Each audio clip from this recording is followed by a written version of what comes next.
Selamat siang adik-adik. Jumpa lagi dengan saya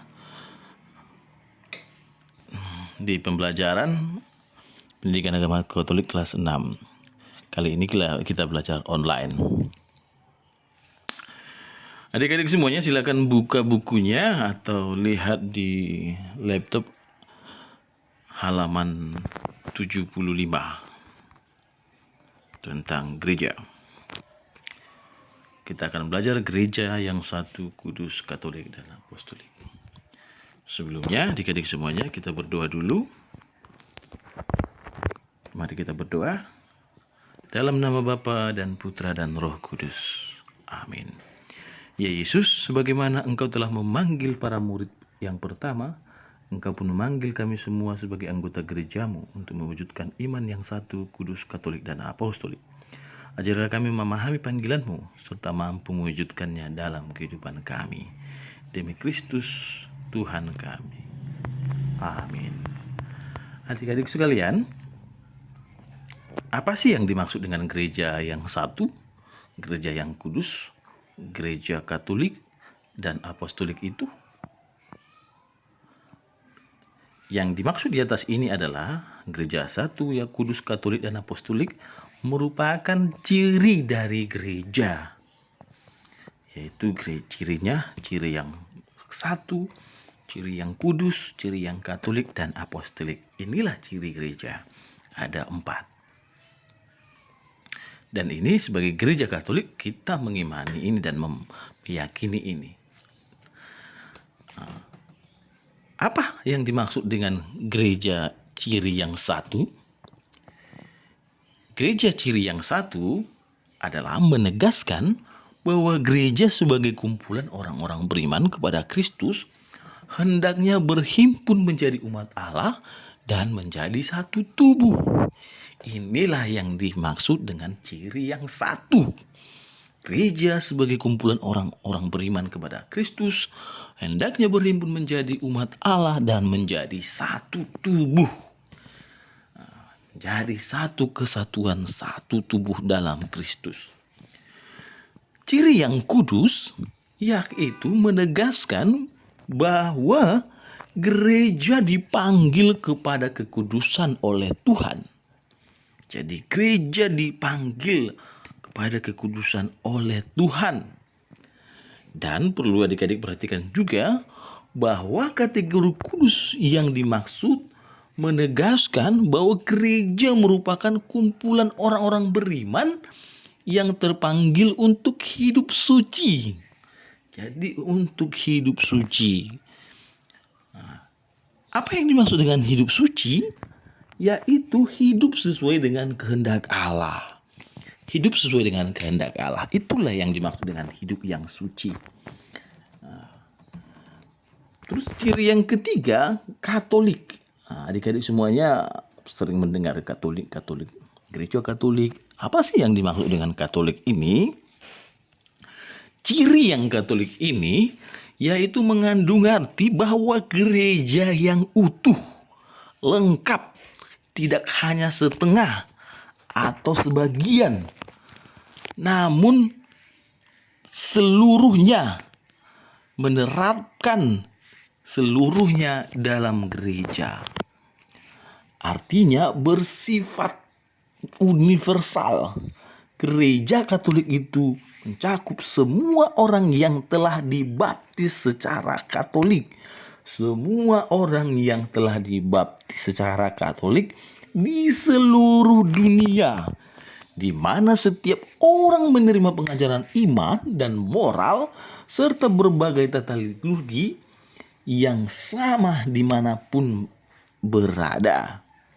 Jadi semuanya dimanapun berada, karena gereja Katolik itu sama.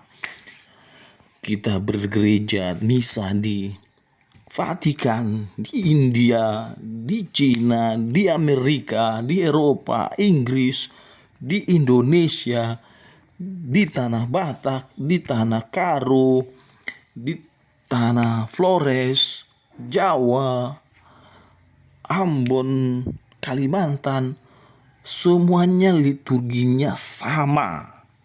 Inilah yang disebut dengan utuh, lengkap, seluruhnya secara sistem berlaku dalam gereja. Jadi itulah ciri khas Katolik. Beda dengan gereja-gereja yang lain, mereka memiliki perbedaan-perbedaan tata liturgi yang berbeda dari gereja-gereja yang ada di sini, di daerah-daerah lain. Namun kita gereja Katolik semuanya sama. Nah, yang ciri yang keempat, apostolik. Apa itu apostolik? Yaitu ciri ini menegaskan adanya kesadaran bahwa gereja dibangun atas dasar para rasul dan para nabi dengan Kristus Yesus sebagai batu penjurunya. Jadi dibangun atas dasar para rasul dan nabi, tapi Kristus sebagai batu penjurunya, Kristus Yesus. Dan gereja Katolik ini mementingkan hubungan historis temurun-temurun antara para rasul dan pengganti mereka, yaitu para uskup. Jadi adik-adik semuanya, Bapak Paus kita itu yang ada di Vatikan yang adalah pengganti para rasul. Jadi yang dimaksud dengan gereja Katolik mementingkan hubungan historis secara turun-temurun yaitu Bapak Paus kita itu adalah pengganti para rasul. Paus pertama adalah Santo Petrus, rasul dari ke-12 yang dipilih oleh Yesus dan yang sudah diserahkan setelah Yesus wafat dan naik ke surga. Kepemimpinan diberikan kepada Santo Petrus. Kepemimpinan untuk memimpin para rasul bersama dengan Bunda Maria. Maka pemimpinnya saat itu adalah Santo Petrus. Dan kemudian digantikan oleh para penggantinya. Hingga sekarang penggantinya adalah Paus Fransiskus. Jadi Paus kita ini adalah pengganti para rasul yang secara turun-temurun. Dan Paus ini merupakan uskup di tempatnya masing-masing dan kardinal. Itulah kita gereja apostolik, berasal dari para rasul dan para nabi. Jadi jangan dibilang lagi gereja Katolik tidak sesuai dengan ajaran kitab suci, ajaran para rasul. Gereja Katolik adalah gereja yang langsung didirikan para rasul, yaitu Santo Petrus dan para rasulnya. Dan para sahabatnya ada 12 yang didirikan. Dan batu penjurunya Yesus. Jadi tidak pernah lepas dari Yesus Kristus penjurunya. Itulah yang dimaksud dengan apostolik. Adik-adik semuanya, kita masuk ke pembelajaran kita selanjutnya. Mendalami pentingnya membangun jati diri di tengah masyarakat. Apa sih jati diri itu? Oke. Jati diri, kenapa sangat penting jati diri itu? Kenapa harus mempelajari jati diri? Memahami jati diri? Adik-adik bisa dilihat di layar. Di sini ada beberapa pengertian jati diri secara sederhana. Mari kita lihat. Ada nama daerah, Jakarta, keistimewaannya ibu kota, Monas, ada Tugu Monas, penduduknya padat, ramai. Itu keistimewaan dan keunikan Jakarta. Banyak lagi ya yang menciri khasnya.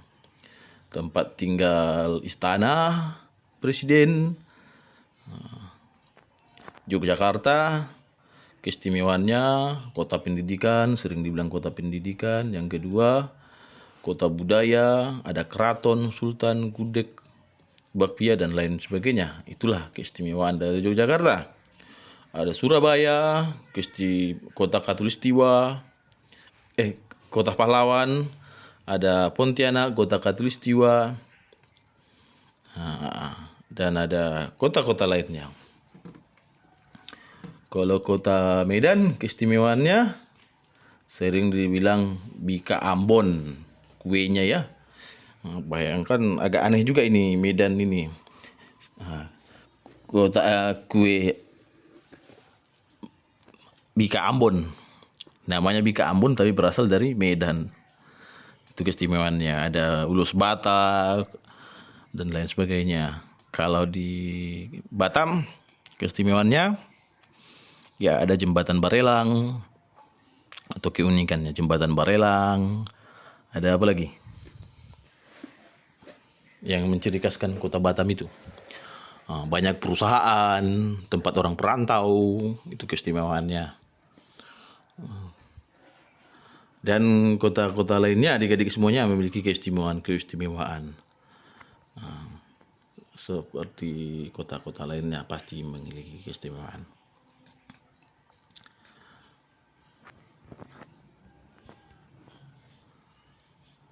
Ya, dewasa ini setiap daerah dan kota-kota terpanggil untuk menunjukkan jati diri dan meliputi seluruh unsur kebudayaan yang dimiliki. Hal itu mereka lakukan untuk membendung dampak negatif dari globalisasi. Mereka tidak menghendaki ungkapan menjadi orang asing di negeri sendiri terjadi pada penduduknya. Nah, itulah. Jadi adik-adik semuanya, setiap makhluk hidup atau kota, kelompok, bahkan negara-negara memiliki cara hidup atau ciri-ciri tersendiri dan membedakannya dari makhluk hidup yang lainnya. Kota yang lainnya sama seperti kita, di dalam satu keluarga mungkin ada 2, 3, 4, 5 bersaudara. Berasal dari ibu dan orang bapak yang sama. Tapi kita pasti memiliki ciri atau khusus yang membedakan antara adik, abang, kakak, dan lain sebagainya. Sehingga kita berbeda dan unik. Itulah ciri khasnya. Itulah yang membuat kita menjadi berbeda dengan yang lain. Ciri-ciri khusus yang dimiliki oleh setiap orang atau kota merupakan suatu keistimewaan. Mungkin sebagai contoh adik-adiknya kayak memiliki ciri khas yang khusus itu senyumnya manis, matanya sayu, baru rajin berdoa, atau lagi suka menyapa orang, baik, ramah. Atau sering istilahnya adik-adik dengar, si Adi yang sering membaca kitab suci itu ya. Si Gio atau si Messi yang pintar main bola kaki itu ya. Si Ronaldo yang kencang larinya itu ya. Ada ciri khas dan keistimewaan. Dan itu kadang menjadi daya tarik dan keunggulan. Ciri-ciri yang istimewa dapat kita sebut sebagai sifat khusus yang melekat dalam diri kita. Itulah jati diri kita nantinya. Adik-adik semuanya, lihat di sini ada ciri khas gereja Katolik. Apa sih ciri khas gereja Katolik itu? Ini kita lihat ada gambar perayaan Ekaristi ini. Komsos Paroki Kristus Raja Cikukur inkulturasi di dalam gereja. Inkulturasi. Inkulturasi ini artinya memasukkan budaya-budaya yang ada di daerah setempat di dalam gereja.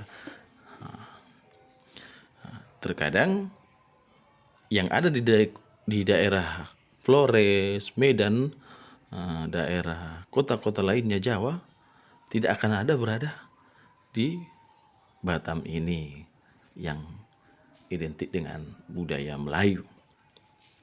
Itulah yang disebut dengan inkulturasi, menyesuaikan daerah masing-masing. Ciri-ciri atau sifat-sifat gereja Katolik.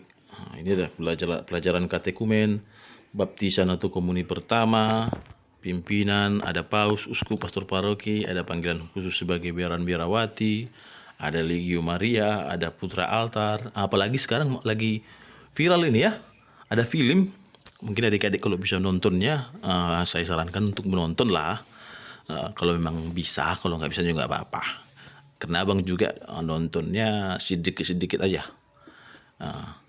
Lukas, judul filmnya Lukas, The Journey of Putra Altar. Mungkin adik-adik yang saat ini mau jadi putra altar, baik sekali nonton filmnya. Bagaimana ceritanya itu seorang anak seusia adik-adik semuanya, putra altar. Sangat baik untuk perkembangan iman film-filmnya itu. Selain putra altar ada Legium Maria. Legium Maria ada THSTM, ada KBK, ada orang muda Katolik, ada fasilitator. Itu ciri khas gereja Katolik. Ciri-ciri sifat-sifat yang dimiliki gereja Katolik. Ada Natal, ada Paskah. Kita mendalami ciri-ciri kehidupan gereja perdana. Oke, adik-adik semuanya. Silakan dibaca di Korintus 12 ayat 13 yang seperti ini. Sebab dalam satu roh kita semua, baik orang Yahudi maupun orang Yunani, baik budak maupun orang merdeka telah dibaptis menjadi satu tubuh dan kita semua diberi minum dari satu roh. Ini dia. Yohanes 17 ayat 19, dan aku menguduskan diriku bagi mereka supaya mereka pun dikuduskan dalam kebenaran. Yohanes Kisah Para Rasul 2 ayat 41 sampai 47. Orang-orang menerima perkataannya itu memberi diri dibaptis, dan pada hari itu jumlah mereka bertambah kira-kira 3.000 jiwa. Mereka bertekun dalam pengajaran rasul-rasul dan dalam persekutuan, dan mereka selalu berkumpul untuk memecahkan roti dan berdoa. Maka ketakutanlah mereka semua, dan sedang rasul-rasul itu mengadakan banyak mujizat dan tanda. Semua orang yang telah menjadi percaya tetap bersatu, dan yang segala kepunyaan mereka adalah kepunyaan bersama, dan selalu ada doa ada dari mereka yang menjual harta miliknya masing-masing lalu membagikannya kepada semua orang sesuai dengan keperluan masing-masing.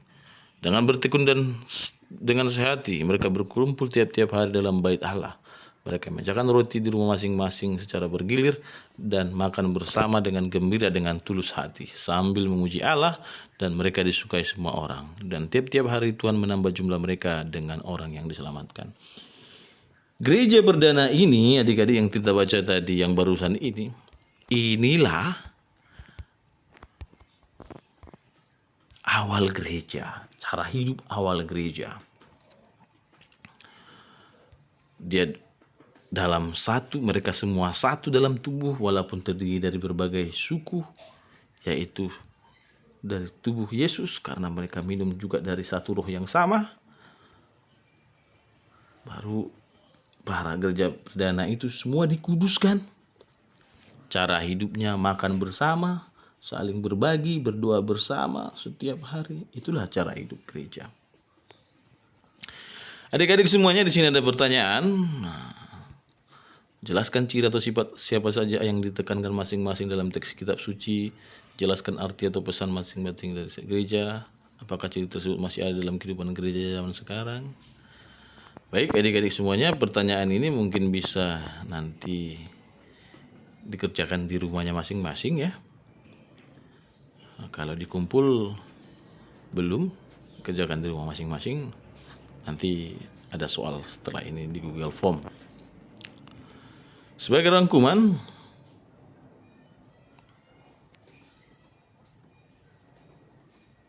berdasarkan ayat kitab suci di atas, gereja terutama dipahami sebagai kumpulan orang yang percaya pada Kristus, yang dipanggil untuk hidup berdasarkan ciri-ciri sebagai berikut. Menekankan ciri atau sifat gereja yang satu, menekankan diri gereja yang kudus, Katolik dan Apostolik, bahwa orang beriman kepada Kristus hendaknya berhimpun menjadi umat Allah dan menjadi satu tubuh. Gereja Katolik meyakini diri kudus bukan karena tiap anggotanya sudah kudus, tetapi lebih karena dipanggil kepada kekudusan oleh Tuhan. Sudah menjelaskan tadi ya adik-adik semuanya bagaimana ciri Katolik yang mengandung gereja yang utuh, satu, lengkap. Oke, rangkuman ini silakan adik-adik baca semuanya.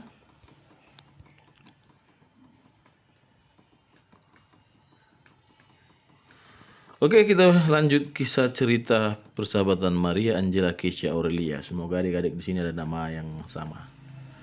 Ada Keisha, Angela, Aurelia, dan Maria. Oke, adik-adik bisa dibaca dalam hati dan bisa mendengarkan suara Bang. Kita baca. Meskipun tinggal di desa yang berbeda-beda, Maria, Angela, Keisha, dan Aurelia tampak berteman akrab di sekolah. Bahkan mereka berbeda kelas. Angela duduk di kelas 5A, Aurelia di kelas 5B, sedangkan Keisha Maria adalah siswa kelas 6A. Jika dilihat dari latar belakang di antara keempatnya terdapat perbedaan yang menonjol. Maria adalah anak dari Bapak Vitalis, orang Flores. Sedangkan Angela anak Kang Maman, orang Sunda. Keisha sendiri anak Bapak Gultom, orang Batak. Sementara Aurelia anak Bapak Sahtro, orang Jogja. Saya rasa kita adik-adik semuanya pasti mengalami inilah. Apalagi di Paroki Santo Hilarius, rata-rata yang ada di suku yang ada di Paroki Santo Hilarius ada 4 ini paling banyak. Ada orang Jawa, Flores, Batak. Paling banyak ya, yang banyak rata-rata. Rasa adik-adik pasti mengalami inilah di satu kelas. Persahabatan mereka mulai tampak akrab sejak mereka mengikuti les persiapan komuni pertama di gereja. Di gereja komuni pertama, apalagi ada di semuanya komuni pertama kemarin. Sejak saat itulah mereka mulai bermain dan belajar bersama, baik di sekolah maupun secara bergiliran di rumah. Hari demi hari mereka membuat jadwal bersama. Misalnya, mereka misa pada hari Minggu jam 8 pagi agar bisa renang di kolam renang bersama. Jika les persiapan komuni pertama dilaksanakan hari Rabu, mulai pukul 5, mereka sepakat untuk bertemu pukul 16, pukul 4. Untuk belajar bersama atau mengerjakan PR bersama. Demikian pula ketika mereka memiliki tugas yang terkait dengan les komuni pertama, misalnya misa pagi, ziarah ke Gua Maria, rosario bersama, dan kegiatan lainnya mereka melakukannya dalam kebersamaan. Betapa bahagia mereka ketika mereka boleh menyambut tubuh Kristus atau komuni pertama untuk pertama pada hari raya tubuh dan darah Kristus. Kini, meskipun di antara mereka telah duduk di SMP, persahabatan dan kebersamaan mereka tetap terjalin erat. Misalnya ketika di antara mereka ada yang berulang tahun, mereka akan berkumpul untuk berdoa bersama dan mengucapkan selamat ulang tahun. Bahkan mereka sepakat untuk mendaftarkan diri sebagai anggota Legio Maria di gereja. Adik-adik semuanya yang sudah mengikuti pelatihan atau sudah menerima komuni pertama, sungguh sangat baik adik-adik semua untuk mengikuti Legio Maria dan juga Putra Altar. Khususnya Putra Altar adik-adik semuanya itu adalah pelayanan kita di gereja. Mulai dari dini kalau bisa adik-adik mengikuti sebagai Putra Altar. Itu adalah bentuk pelayanan yang paling dini, paling mudah di dalam gereja. Salah satunya. Di mana adik-adik masih berusia katakan 10 atau 11 sudah menjadi pelayan altar. Karena saya sendiri anak-anak belum pernah jadi pelayan altar. Jadi adik-adik semuanya sungguh sangat istimewa bisa menjadi pelayan altar. Dan sangat istimewa. Apalagi kalau adik-adik semua membaca kisah Santo Pelindung Misdinar, Putra Altar. Sangat-sangat istimewa. Saya sarankan, saya minta adik-adik semuanya yang sudah misa, yang sudah komuni pertama, silakan mendaftarkan diri di Misdinar. Di sini ada pertanyaan, silakan dijawab di rumahnya masing-masing, dijawab di bukunya masing-masing. Oke. Di sini ada rangkuman. Ada rangkuman tentang yang sudah kita baca tadi.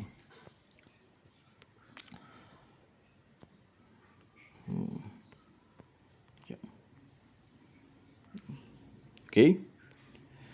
Kegiatan-kegiatan yang ada dalam gereja, perayaan Ekaristi, minggu harian semua umat. Oke.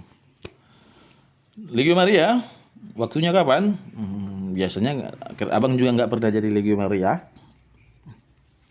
Kalau abang lihat dulu atau saya lihat di gereja Pancur dulu itu biasanya hari Minggu setelah misa dan juga pernah hari Selasa atau Rabu. Pesertanya seringnya remaja.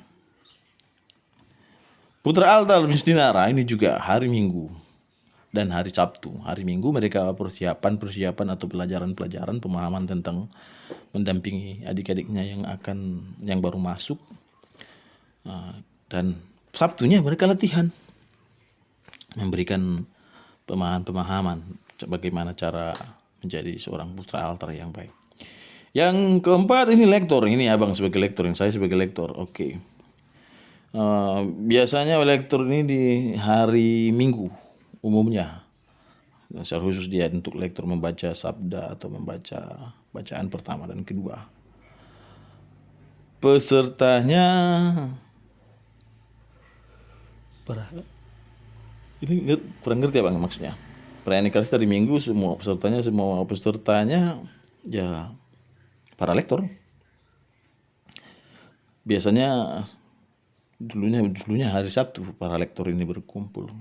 Itu pun jarang.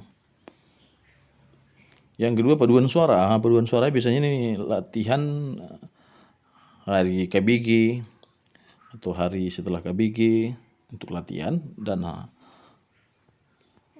akan memadukan suaranya atau memberikan kor di gereja. Yang kedua, yang keenam Dewan Pastoral Paroki DPP. Dewan Pastoral Paroki biasanya rapat tergantung pastornya atau tergantung kegiatan mereka, biasa sekali sebulan, 2 kali sebulan atau rutin atau pertemuan-pertemuan lainnya.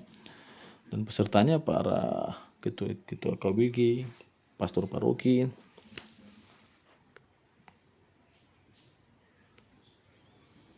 Di rumah sakit biasanya pelayanan untuk memberikan Ekaristi. Di sekolah,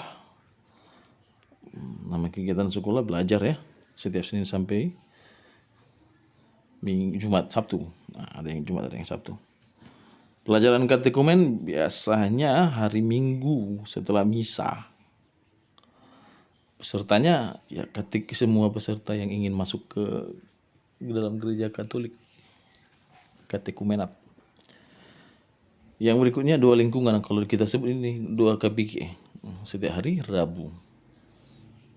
Pesertanya umat di wilayah KBG-nya masing-masing. Oke.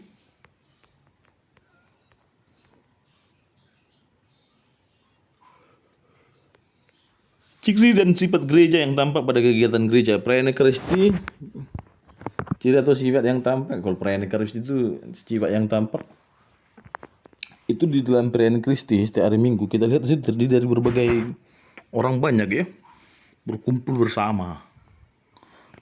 Berkumpul bersama, orang banyak yang berkumpul bersama, memiliki kepercayaan yang satu, perayaan mengikuti pelayanan liturgi itu. Jadi ciri sifat yang tampak kalau bersatu, berkumpul, memakan hosti, tubuh Kristus, bernyanyi, berdoa, itu ciri yang tampak. Legio Maria, ciri yang tampaknya adalah berdevosi, berdoa bersama kepada Bunda Maria, berdoa bersama Bunda Maria. Sebagai legio ini sebagai pasukan. Jadi adik-adik semuanya, kita Legio Maria ini bukan menyembah atau melakukan Bunda Maria sebagai Tuhan, bukan. Legio Maria ini adalah salah satu bentuk devosi kepada Maria, memohon agar Bunda Maria mendoakan kita. Ingat gak di dalam litani Santa Maria, doakanlah kami. Oke. Putra-putri altar atau misdinar, ciri atau sifat tampak yang dalamnya pelayan. Kita melayani di situ yang tampak. Jadi gereja itu cirinya adalah pelayanan, melayani. Siapa yang dilayani? Kristus. Misdinar juga melayani siapa? Kristus. Melayani pastor, bukan sosok orang lagi, tapi melayani Kristus. Lektor, ciri yang sifat yang tampak dalam gereja mewartakan. Mereka membaca, menyampaikan bacaan-bacaan atau bacaan sabda-sabda Allah, itu lektor, pewartaan. Paduan suara juga ciri khasnya pewartaan, menyampaikan kabar sukacita, berriang. Pelajaran katekumen ciri khasnya mengajar. Bagaimana di sini belajar dan mengajar, itu ciri khasnya. Mengajar atau belajar tentang gereja Katolik, apa itu gereja Katolik, siapa gereja Katolik, mengapa gereja Katolik, kenapa saya mau masuk Katolik, pembelajaran tentang iman Katolik berapa, seperti itu. 2 lingkungan, ciri khas yang tampak membangun satu komunitas bersama. Ciri khas yang tampak yakni makan bersama, doa bersama, saling memiliki satu sama lain. Nah, itu ciri khas KBG, komunitas basis gereja. Lihatlah, diperhatikan ada di KBG Dua Lingkungan. Rumah sakit, ciri yang tampak apa? Melawat. Aku datang untuk menyembuhkan orang sakit. Merawat. Gereja merawat dan peduli. Sekolah, ciri khas yang tampak mengajar. Koperasi, CU, ciri khas yang tampak saling tolong menolong. Biarawan biarawati, ciri khas yang tampak dalam gereja adalah apa? Biarawan biarawati, ciri khas dalam gereja menjadi. Jadi adik-adik semuanya, PR-nya itu, biarawan biarawati itu ciri khas tampak di gereja apa? Kesederhanaan, hidup miskin, hidup selibat, memberikan diri totalitas kepada Kristus. Jadi pelayanan kita juga harus total atau secara utuh keseluruhan jiwa dan raga kepada Kristus. Itulah ciri khas yang tampak dalam biarawan biarawati.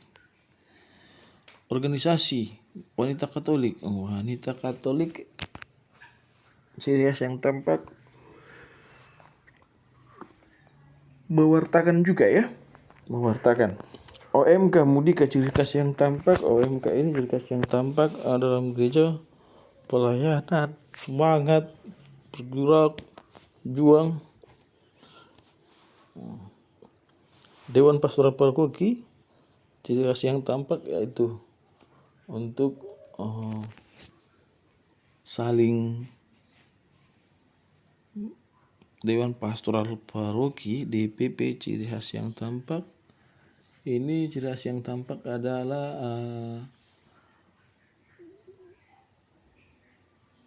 organ struktur dalam gereja, bahwa gereja itu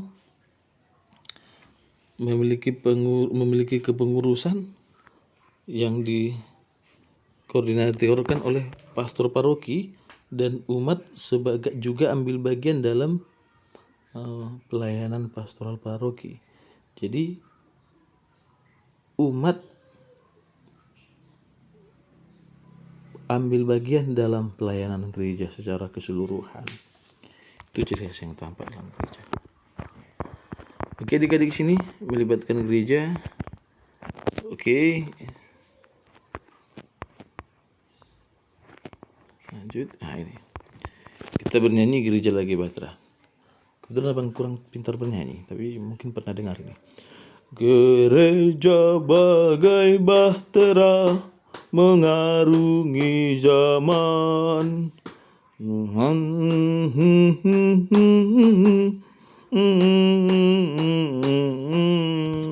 Refnya. Oke. Saya rasa itu aja adik-adik untuk pertemuan kita pada minggu ini.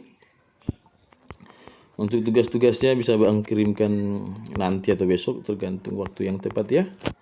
Itu aja. Sampai jumpa minggu depan.